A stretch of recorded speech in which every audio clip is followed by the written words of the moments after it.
سابق وزیر خزانہ مفتاح اسماعیل نے پیٹرولیم مصنوعات کی قیمتوں سے متعلق روس کے اتار چڑھاؤ کو عوام کا مسئلہ اور ان کے مسائل میں اضافہ قرار دیا۔ مزید جانتے ہیں مفتاح اسماعیل کے ساتھ موجود ڈومنس کے رپورٹر سید وسیم سے۔ وسیم، بتائیے گا کن خیالات کا اظہار کیا ہے مفتاح اسماعیل نے؟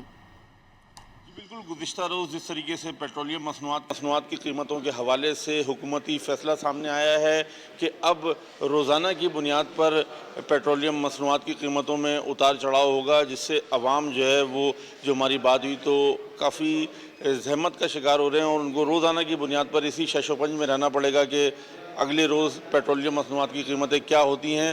یہ ایک اہم مسئلہ ہے عوام کا۔ اس حوالے سے ہمارے ساتھ بات کرنے کے لیے اس وقت ڈون نیوز کے ہیڈ آفس میں سینئر سیاستدان اور سابق وزیر خزانہ مفتاح اسماعیل صاحب موجود ہیں۔ ان سے بات کریں گے اور ان سے پوچھیں گے، سر یہ جو ایک فیصلہ ہے، اس حوالے سے آپ اس فیصلے کو، آپ سابق وزیر خزانہ بھی رہ چکے ہیں، کیسا دیکھتے ہیں؟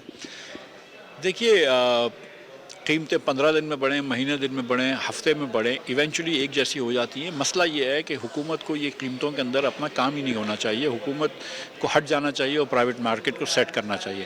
اور دوسرا جو بڑا مسئلہ وہ یہ ہے کہ اس وقت تقریباً 30% سے زیادہ جو پیٹرول کے اوپر جو قیمت ہے وہ حکومت کو جاتی ہے، یعنی کہ اگر ایک 330 340 روپے جو قیمت ہے اس میں سے 100 110 120 روپے حکومت لے کے جاتی ہے۔ اور عام طور پر سیل ٹیکس 18% لگتا ہے، لیکن پیٹرول پہ جو لیوی ہے وہ 36% کے برابر ہے، تو حکومت جو ہے وہ غریب لوگوں سے زیادہ پیسے لے رہی ہے اور وہ ذاتی ہے۔ یہاں پر آپ نے بات سنی سابق وفاقی وزیر خزانہ مفتاح اسماعیل صاحب، جو کہ بتا رہے تھے کہ جو حکومتی فیصلہ ہے اس کے حوالے سے یہ براہ راست جو ہے وہ عوام کے اوپر جو ہے وہ اثر انداز ہوگا یقینی طور پر۔ بہت شکریہ سید وسیم۔